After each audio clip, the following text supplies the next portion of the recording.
the shameful political assassinations in the Phoenix program in Vietnam would have been legitimized as targeted killing if that concept had been around. It's pretty easy to imagine how, if the idea had been around in the 1970s, the British government would have used it to take out IRA and Sinn Féin leaders, including quite a few who are currently in government. It's self-defense in it. Jeremy Waldron points out that anyone can propose death squads or assassins on that basis.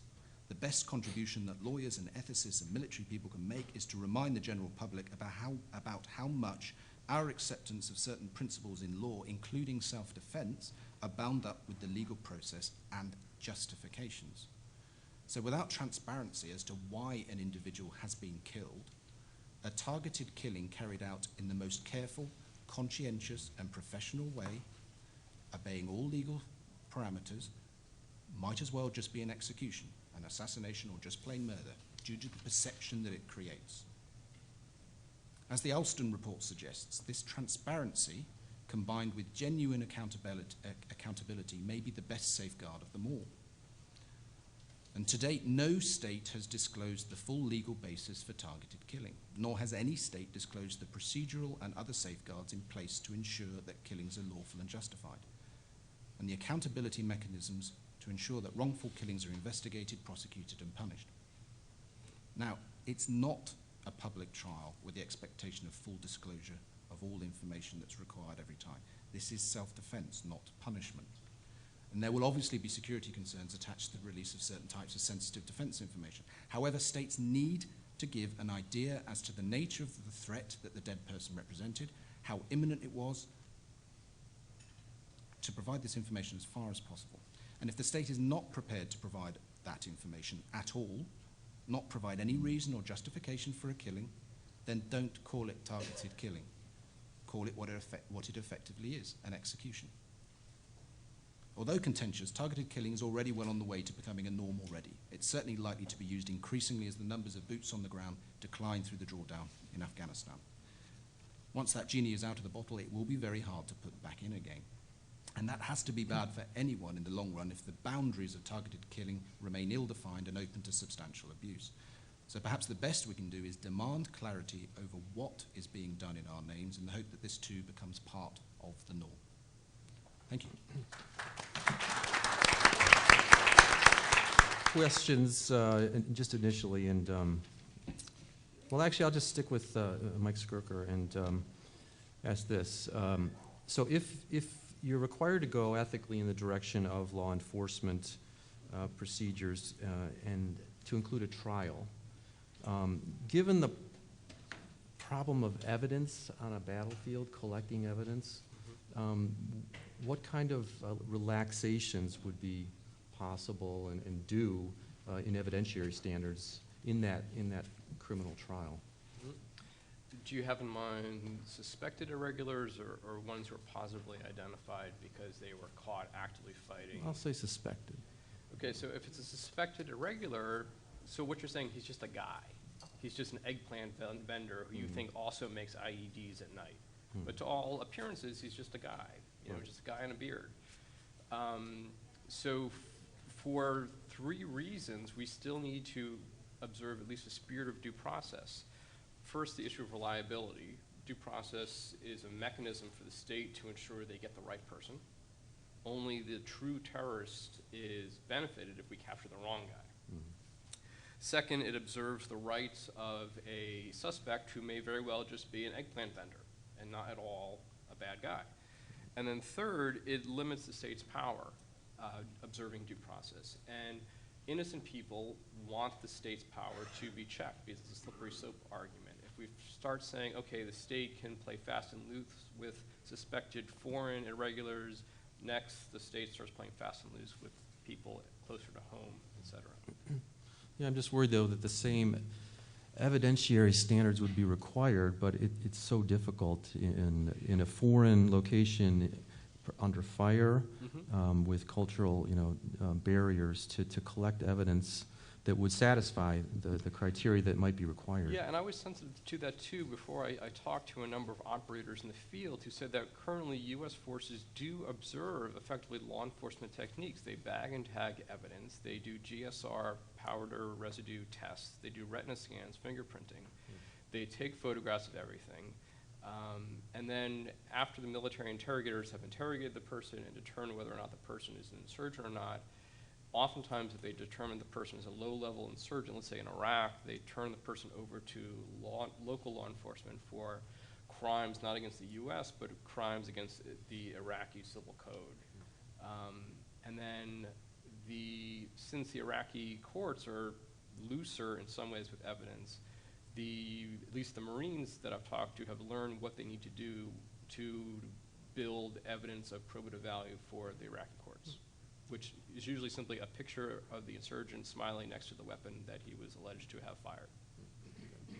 It just seems like in some situations it might be very difficult to follow those procedures. And so I do allow that because you're effectively, let's say you capture people at Tora Bora. These are people who are clearly irregulars. They're fighting. There's no ambiguity. They're not in a built-up area. They're fighters. Military interrogators would be the first people to interrogate them. That's fine. Their chief concern would probably be order of battle information to learn tactical information about the ongoing fight. And then after that, that's fine, but then you can't prosecute them based on what they've said because of the unreliability of the confession in POW-style interrogation. And you have to hold them as POWs, that's just what I say. So we can have some flexibility from the state, but then the state has to observe the consequences of that flexibility. Jeff. Okay, this is a question for David. I should say I really admired your presentation. Agreed with the substance of it. And I'd like to ask you for a copy as well. I appreciate that afterwards. The question is this. You pointed out at the end that a norm that licenses targeted killing is one that we might not want employed by everyone. It's not very good as a usual principle. I'm concerned that much the same thing applies in the case of the alternative norm, which is the norm of capture, arrest, trial, and so on, at least under some conditions.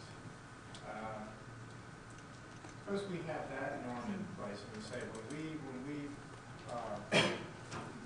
want to pursue a terrorist suspect, what we should do is follow the norms of police action, seek to arrest this person and put the person on trial. A lot of our adversaries might do the same thing and say, okay, we'll just seize these people, we'll put them on trial, and we find them guilty and we execute them. And that's doing what the big guys do.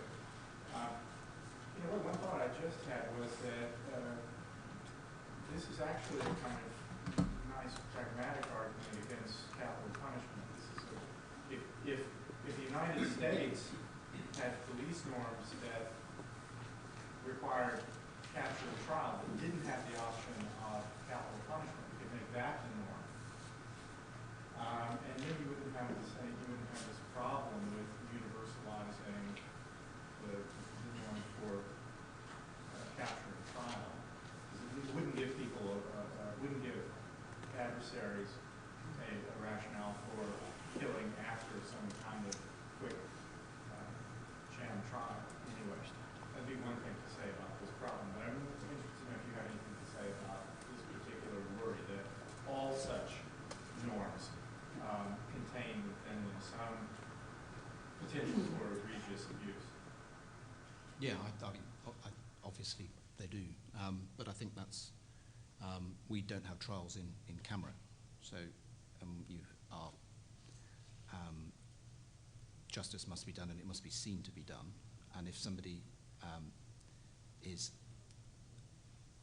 trying to make it look as if they're applying that kind of process, but actually it's not justice.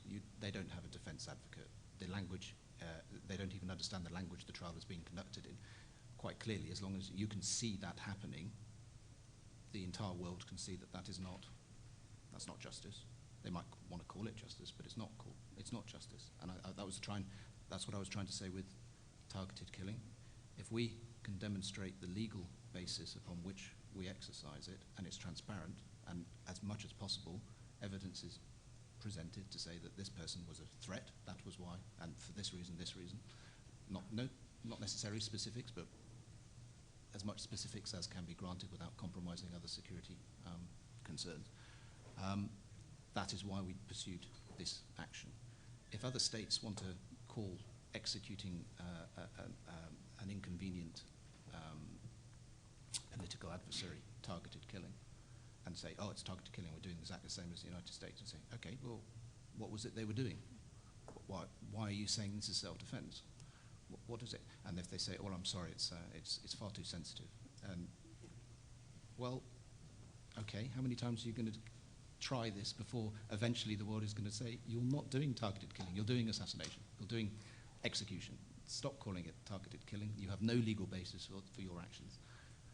So as I'm understanding what you're saying now, your argument leaves room for a constrained form of targeted killing where you have disclosure about relevant information, and it's all where you make the defense, and you're happy with targeted killing as a norm.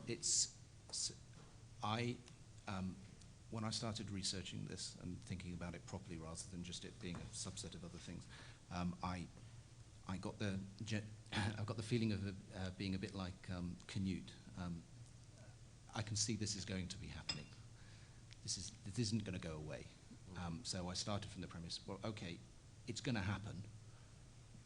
What is this norm going to look like, and what can we do about it? Now that might be a bit pessimistic, but we're not going to stop this type of activity. I was trying to work out what it could potentially look like rather than what it might end up looking like, unfortunately. So that was my concern. Gene. I'd be very interested, Michael Gross, in any comments or questions you might have about the other two presentations. I think it would be fascinating to hear what you might have to say about that. Well, I don't want to take up too much time, but I did have one comment that struck me as David was speaking, and that was when he talked about what the British might have done had targeted killing been a norm, had it been a concept. I mean, it just struck me as a very interesting question because it certainly was available.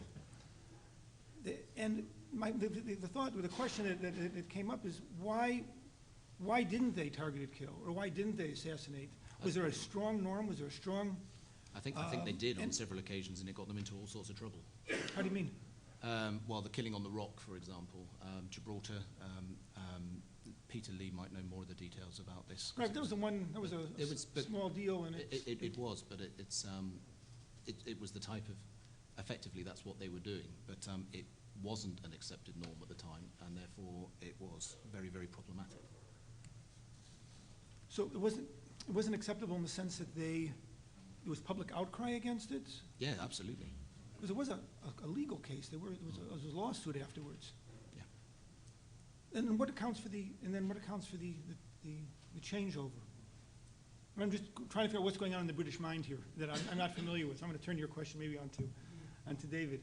All of a sudden, there was some sense that it was wrong because there was strong public opinion against it, maybe some strong tradition about not assassinating. I don't think there was. And then this change started. Now, when I've looked at this, one of the changes started in pretty much the post 9/11 period. Israel started its policy of targeted killings as a military necessity, Yep. and then the United States started its policy of targeted killings later in Afghanistan.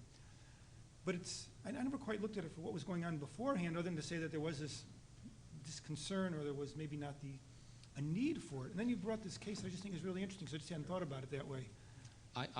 If people were talking about targeted killing in the same way as they are today, and they were talking about it in 1970, I have no doubt that the British would have used that justification for a lot more extrajudicial executions. And they didn't use it because of public opinion? Because there Or wasn't, it was- there wasn't a norm that would have allowed them to explain it as anything other than.